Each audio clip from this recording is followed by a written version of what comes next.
बिस्मिल्लाहिर्रहमानिर्रहीम, अस्सलाम वालेकुम। मैं समी इब्राहिम और आप हमारा यूट्यूब और फेसबुक चैनल देख रहे हैं। ये बड़ी अहम मेरी वीडियो है, ये जो वीलॉग है, क्योंकि इसमें जो कायद तशरीफ़ ला रहे हैं लंदन से 21 अक्टूबर को अभी तक की जो ख़बरें हैं वो उनकी मेडिकल रिपोर्ट आ गई है।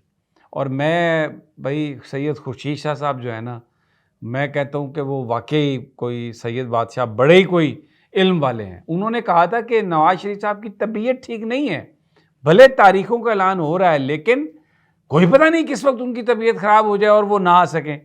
बहुत ज़बरदस्त मैं कहता हूँ उन्होंने बात कही थी। और ये मेरे हाथ में इस वक्त एक रिपोर्ट है मेडिकल जो नेशनल मीडिया पे आई है, और ये नवाज शरीफ साहब के जो डॉक्टर हैं उनकी है। और इसका मैं आपको ये पढ़ के सुनाता हूँ, फिर फैसला आप खुद कर लीजिएगा कि मियाँ साहब आ रहे हैं या नहीं।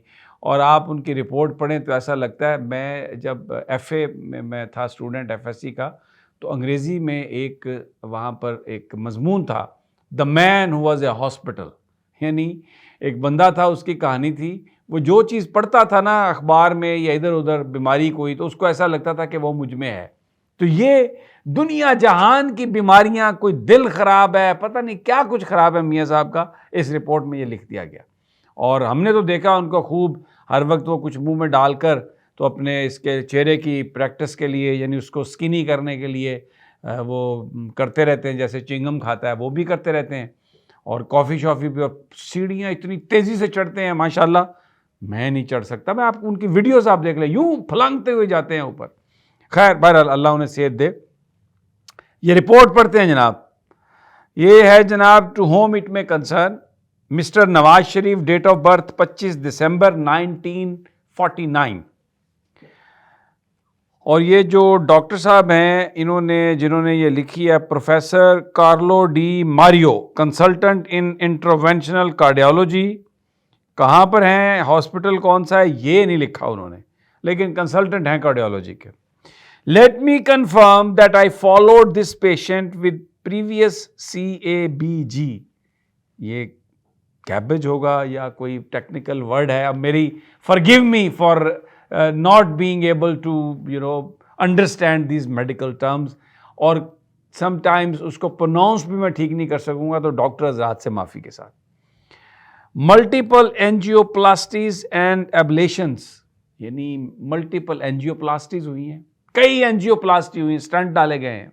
एब्लेशंस भी एक प्रोसीजर है जिसमें वो कोई चीज़, कोई डेड चीज़ हो किसी आर्टरी पर, कोई हिलती हो ब्लड से, तो वो उसको ना आग से जलाते हैं दिल में जाकर। उन्होंने कहा जी एब्लेशंस भी, वो भी हमने की हैं। Through out his stay in London in the past years. अच्छा, अब इसमें एक टेक्निकल सी बात लिख दी है उन्होंने कि माजी में ये हमने सारे इन पर प्रोसीजर किए हैं, और वो तो कई साल वहाँ पे रहे। और आपको याद है उससे पहले भी जब वो एक दफ़ा उनका अचानक बाईपास करना पड़ा था, क्योंकि एक प्रोसीजर ये एब्लेशन ही हो रही थी, तो अब उसमें वो भी शामिल है। इसमें यानी रिपोर्ट ऐसी बनाई गई है कि जो माजी में कभी मियाँ साहब बीमार रहे हैं या वो बताते रहे हैं, वो सारी शामिल की गई हैं।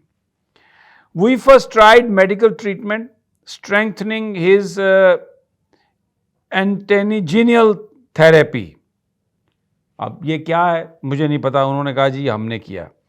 His persistent angina symptoms and the restrictions imposed by the COVID-19 epidemics precluded a safe return of Mr. Sharif to Pakistan।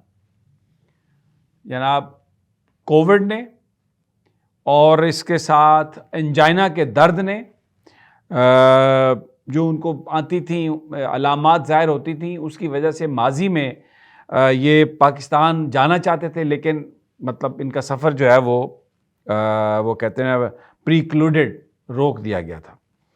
When his symptoms worsened and a large area of ischemia was confirmed in a rubidium PET myocardial perfusion scan, we decided to repeat an angioplasty। इनको ischaemia यानी heart के अंदर oxygen की कमी, ये ischaemia जो है ये बड़ी खौफनाक चीज़ है। इससे आपका जो, इसका मतलब है जो ऑक्सीजन चाहिए जो आपके खून में मिक्स होके जाती है हार्ट के अंदर, वो मिक्सिंग जो है ना वो नहीं हो रही, ऑक्सीजन प्रॉपर हार्ट के हिस्सों में नहीं पहुंच रही, सप्लाई नहीं पहुंच रही, जिसकी वजह से वो इन्फेक्शन हो सकता है, आपके दिल का वो हिस्सा मुर्दा हो सकता है, जो फिर वो उसको कहते हैं मायोकार्डियल इन्फेक्शन हो गया खुदा ना खास्ता, तो इन्फेक्शन जिसे कहते हैं, इन्फेक्शन नहीं इन्फेक्शन।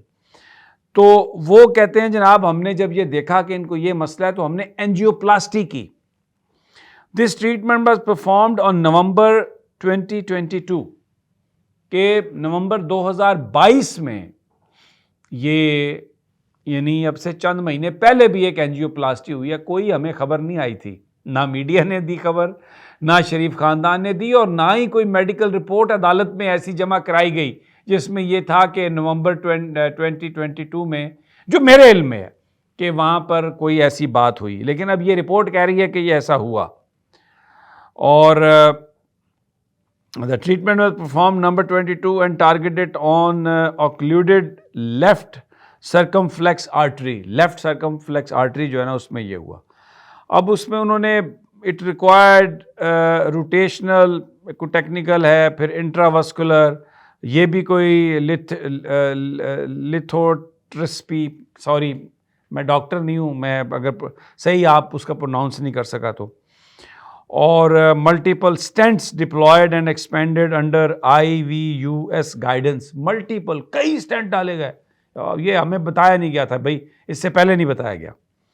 अच्छा, फिर जनाब उसमें कहते हैं कि mister Sharif still has some residual anginal symptoms. अब ये है पंच लाइन, अभी भी अंजाइना की सिम्टम्स हैं, यानी मियाँ साहब को अभी भी सीने में दर्द उठता है, अभी भी उनका जो दिल है उसमें दर्द उठ रहा है। Due to diffuse distal coronary disease in a patient with diabetes and multiple other, ये भी कोई एक है चीज़, that would require frequent follow up investigations both in London and Pakistan. अब जनाब वो कह रहे हैं अभी भी अलामात हैं, और अगर वो लंदन में हैं या पाकिस्तान में हैं तो उनका मेडिकल होगा। अच्छा, अब ये पेशबंदी ये है कि एक तो जैसे ही वो उतरें तो ये रिपोर्ट कि जनाब दिल में दर्द है, तो जेल में जाने की बजाय सीधा जाएं हॉस्पिटल, या अपने घर में किसी कोई एमरजेंसी डिक्लेयर कर दें, 2-4 मशीनें लगा के। ऐसे बहुत सारे लिफाफे हैं जो जाके तस्वीरें खींचेंगे और बताएंगे कि बिल्कुल जी एक एमरजेंसी वार्ड कायम कर दिया गया और ICU बना दिया गया, CCU बना दिया गया। तो या तो इसकी एक ये वजह हो सकती है इस सारी रिपोर्ट की कि अब चेकअप उनका ज़रूरी है और उनको भी सिम्टम्स हैं, ताकि ये कहा जा सके कि अदालत फौरी तौर पर कहीं जेल में ना भेज दे तो उधर या तो हॉस्पिटल भेजे। ये सारे बंदे जो है ना, मैं एक एक का नाम लेके बता सकता हूँ, ये माजी में जैसे ही जाते थे जेल में तो बीमार हो जाते थे। सिर्फ एक शख्स है इमरान खान जिसका नाम है, जो बीमार नहीं हुआ, जिसने ये कहा कि मैं अल्लाह पे यकीन है, लोगों की सपोर्ट पे यकीन है और मैं पाकिस्तान के लिए लड़ रहा हूँ, तो ठीक है ये जहाद ही है और मैं इसको एक इबादत समझ के ये सारी मुश्किलात जो है मैं बर्दाश्त करूँगा। तो जनाब ये मेडिकल रिपोर्ट आ गई। मकसद ये है कि या तो ना आए, और अगर आ जाएं तो फिर सीधा घर में जाएं या किसी हॉस्पिटल में जाएं, जेल में ना जाएं। और मुझे तो समझ नहीं आती कि इतनी बीमारियों के साथ ये वज़ीर आज़म कैसे बनेंगे। इतना हर वक्त दर्द है, अंजाइना है और ये सब चीज़ें हो रही हैं, तो ये कहाँ पर वज़ीर आज़म बनेंगे। इनको तो अगर ये वज़ीर आज़म बनेंगे तो ये तो हॉस्पिटल में रहेंगे, ये तो पाकिस्तान को और मज़ीद बीमार कर देंगे, इनकी बीमारी का असर पाकिस्तान पे हो जाएगा। इतना चैलेंजेस हैं पाकिस्तान के, प्रेशर कैसे बर्दाश्त करेंगे मियाँ साहब। तो ये तो बड़ा मसला है। जो अदर अभी इंजाइना भी है, स्टेंट इतने पड़े हुए हैं, 71 साल उम्र हो गई है, तो ये क्या पाकिस्तान की करेंगे। ये तो जो रिपोर्ट आई है मेडिकल बड़ी अजीबोगरीब किस्म की है। लेकिन आप देखिएगा जैसे ही ज़मानत हो जाएगी, सज़ा सस्पेंड हो जाएगी, तो ये जलसे भी करेंगे, हाथ हिलाएंगे, अंजाइना वंजाइना ख़त्म हो जाएगा सारा, ऐसा परफेक्ट जनाब मौज मस्ती करेंगे आके, मियाँ दे नारे खुद भी नाचेंगे और फिर उसके बाद कौम को नचाएंगे भाई, जैसे पहले पिछली कई दहाइयों से नचाते रहे हैं। बहरहाल ये एक नया फ्रॉड, एक नया ड्रामा, एक नई ठगी ये आपके सामने है, और तैयार रहें आप इस ठगी के लिए और फ्रॉड के लिए। इजाज़त अगली वीडियो तक, अल्लाह निगहबान।